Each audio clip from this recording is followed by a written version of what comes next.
Well, good morning, Interbet fans, and welcome to the preview for Turffontein on the inside track, Thursday, the 6th of May. And we got 22 pentrometer, 4.5 false rail at the 500 meter mark. And this is an 8-race program, and there certainly look like there's some opportunities here again. Yesterday we were pretty close to getting the whole bang shooting match, because if the find of the card, Sacred Ibis, had won, I know certainly a couple of my followers would have won the pick six, and it wouldn't have been a carryover, or they might have been taking it with one of those companies where they lay the open bet. But anyway, as you know, we just carry on and do our best and try and make sure that you guys get all the information. So we kick off with race 1 at 1:05, and this is a maiden juvenile plate, 1450 meters, and it's very hard to look past Look Yourself. There's scratching of a couple of the fancied horses. This could be the right horse in the race. Matsuyama gets a ride again for Paul Matchett. I thought very good form, and I think extremely difficult to beat. One obviously doesn't know about the first timers. The favourite is Pink Legacy, number 9 on the card, Mike the Cox runner, and I see he scratched his other runner, number 3. So who knows how good that is. That's got a good draw, Pink Legacy, and gets a decent jockey in Craig Zaki. So lots to like about that. But of the horses that are run, Look Yourself looks like the business. Race 2, maiden juvenile plate, 1450 meters, and the money's all been for number 1, Blonde Act. Well, the first run at the first glance doesn't look too good, but it wasn't a bad run at all. So he looks like he's a horse that's going to be a big player in this race. But there are a number of horses that have got chances here. Gandalf Bay, number 3, looks like a big improver over the distance. I think that this is what he's looking for. He's by Cape Town Noir, and he gets a good draw. And Brian now, he won one the other day for the team, so he's lucky to keep the ride. My Master looks like an improver. Robbie Sage's runner with Muzieni, that's number 10, Partner in Crime. One very good run. Will it get this trip? That's the point. It's by a Time Thief out of a Captain Elm there, and drawn a bit wide. Lots of things that you should worry about. 2 is the first timer, no comment, so we don't know much about him.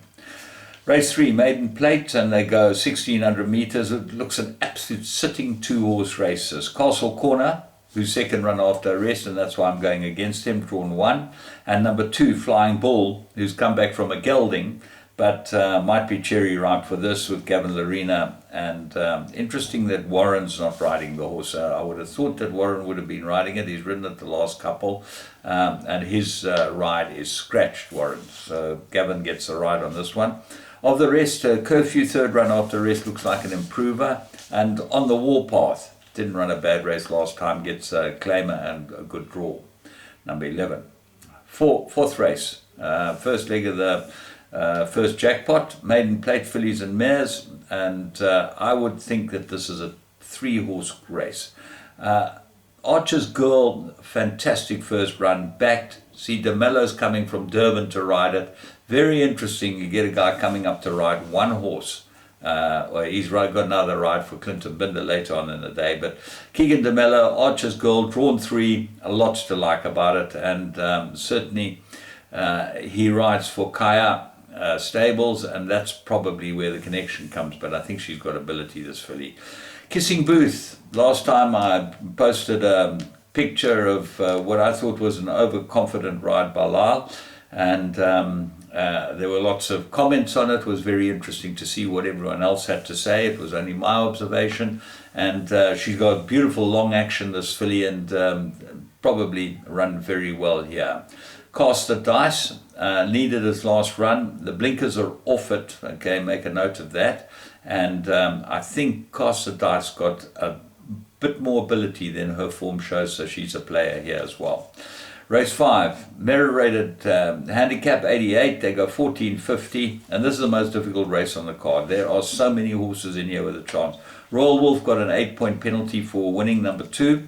Reunion, third run, blinkers are off him, lots to like about him. I think this horse might have a lot more ability than his form shows. Dark Tide, Kamalo's ridden this all his last few runs and now doesn't ride it.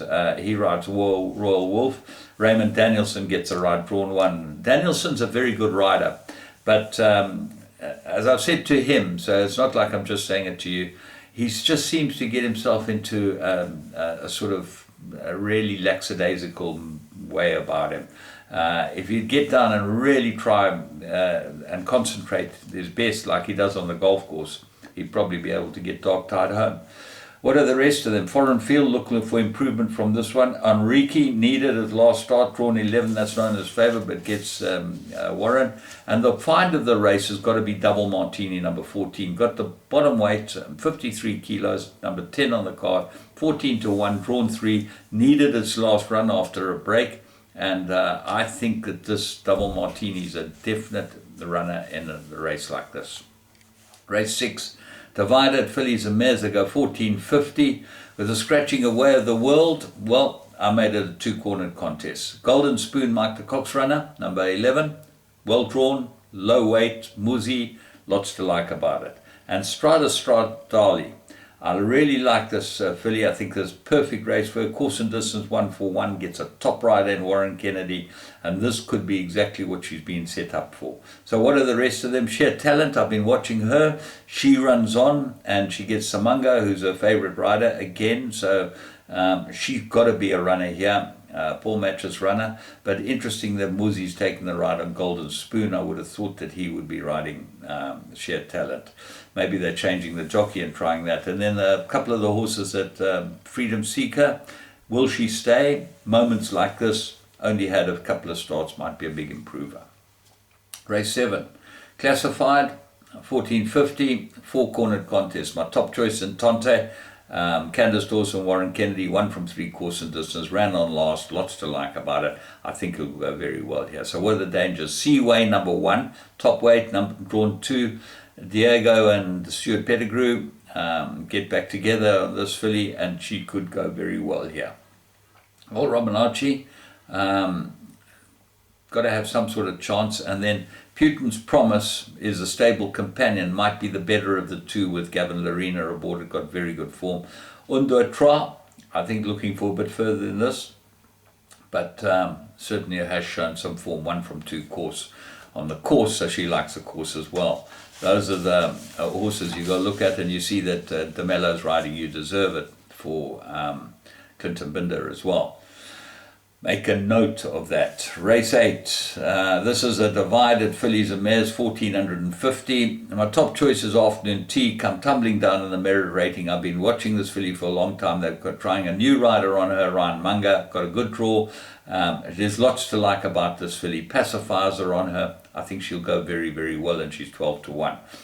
What else? 3, Mamaquera, back with her favourite jockey, Gavin Larena, course and distance 1 from 1, 1 from 3 with a jockey, and she goes well in this type of field.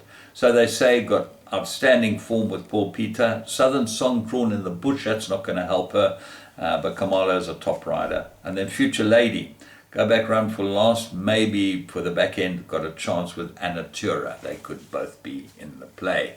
So all in all, it's a very interesting day. And remember, the live games is what we get onto, and they've got a fantastic array of live games, including all the soccer bets.